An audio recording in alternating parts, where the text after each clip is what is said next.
जय हनुमान संकट मोचन नाम तिहारों सोमवार से शनिवार शाम 7 बजे सिर्फ दंगल टीवी पर। पिताश्री, पुत्र, माता कहाँ है? तुम्हारे अचेत होने से पूर्व तक तो महारानी यहीं पर थी।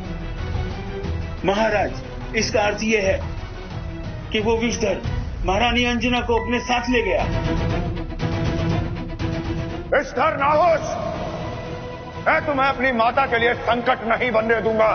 तुम तीनों लोकों में या दशों दिशाओं में कहीं भी छुप जाओ, मैं तुम्हें ढूंढ लूंगा और तुम्हारा अंत कर दूंगा। जय श्री हनुमान जी। ऋषि दुर्वासा,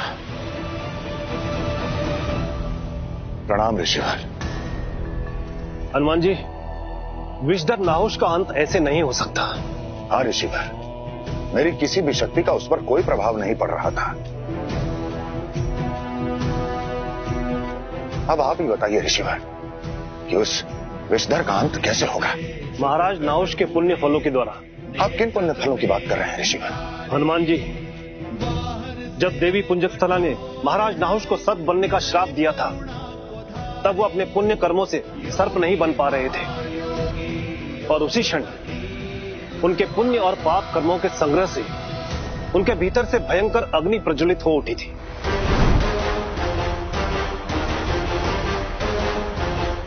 देवो, यदि मैं देवलोक से निष्कासित होऊंगा तो ये देवलोक भी नहीं बचेगा।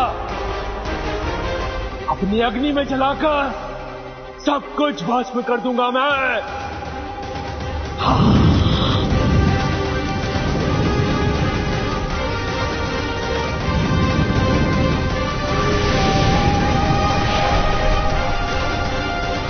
नाहुष की इस भयंकर अग्नि को समस्त देवी देवता मिलकर भी नहीं रोक पा रहे थे और फिर अपने प्राणों की रक्षा करने के लिए सभी देवतागण पहुंच गए त्रिदेवों के पास। रक्षा कीजिए महादेव, रक्षा कीजिए महादेव, रक्षा कीजिए। नाहुष के पुण्य कर्मों के कारण देवी पुंजस्थला द्वारा दिया हुआ श्राप फलित नहीं हो रहा है और क्रोधित नाहुष संपूर्ण सृष्टि को जलाकर भस्म कर देना चाहता है।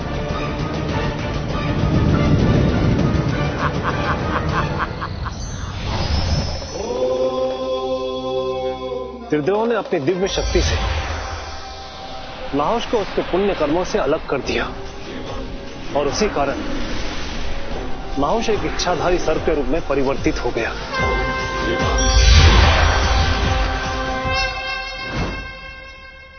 ऋषिवर, इसका अर्थ यह हुआ कि केवल उनके पुण्य कर्मों के द्वारा ही शापित नाहुष की मुक्ति हो सकती है। हाँ हनुमान जी, देवी अंजना के प्राणों की रक्षा करने का यही एकमात्र मार्ग है। आपको महाराज नाहुष के उन सभी पुण्य कर्मों को एकत्रित करना होगा।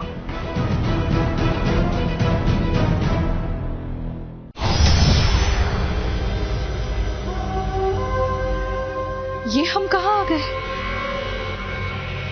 ये क्या है?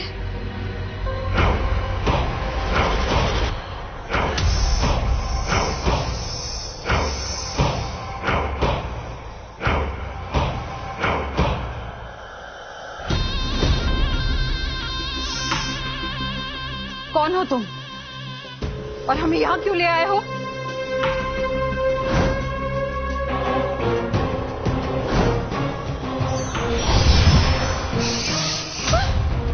यही तो मुझे तुमसे जानना है कि तुम कौन हो।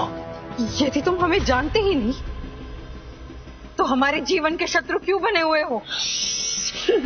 मैं केवल इतना जानता हूँ कि मेरे इस शापित जीवन का कुछ तो संबंध है तुमसे और मैं जो ये तो भोग रहा हूँ इसका कारण भी तुम हो। ऐसा क्यों लगता है तुमको? क्योंकि तुम्हारे मंत्र जाप से मेरे पिछले जन्म की स्मृतियां जागने लगती हैं। पिछले जन्म की? यदि ऐसा है तो तुम्हारे पिछले जन्म को पूर्ण तरह से जानने में हम तुम्हारी सहायता करते हैं।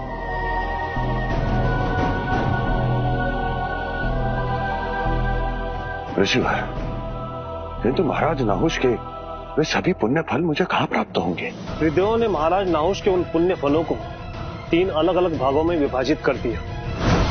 ब्रह्मदेव ने प्रथम भाग को पीपल वृक्ष को अर्पित कर दिया।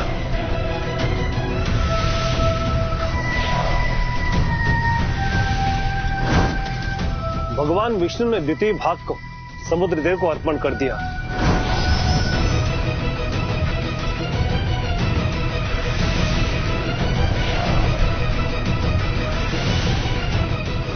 और अंत में महादेव ने अंतिम यानी कि तृतीय भाग को धरती मां को सौंप दिया।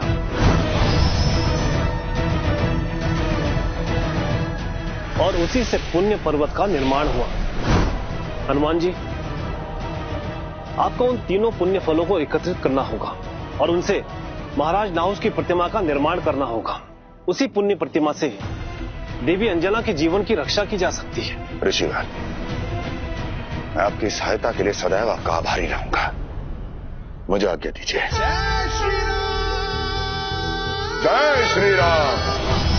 जय श्री राम। हे महादेव, यदि हमारे महामृत्युंजय जाप से इस विषधर का दुख समाप्त हो सकता है, इसे इस श्रापित जीवन से मुक्ति मिल सकती है, तो हमारी आपसे एक ही विनती है कि इन्हें इनकी मुक्ति का मार्ग दिखाइए प्रभु। ओम त्र्यंबकं यजामहे सुगंधिं पुष्टिवर्धनम् उर्वारुकमिव बन्धनान् मृत्युर्मुक्ष्येमामृता। ओम त्र्यंबकं यजामहे सुगंधिं पुष्टिवर्धनम्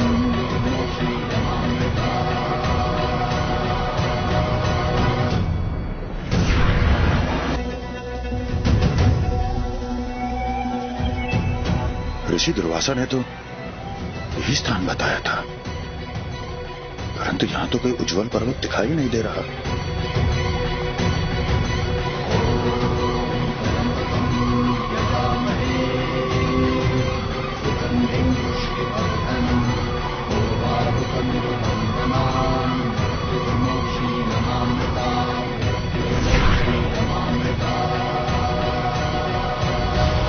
उस पर्वत के मध्य प्रकाश कैसा? अवश्य ही ये उस नाहुष के पुण्य कर्मों का प्रकाश ही होगा। जय श्री राम।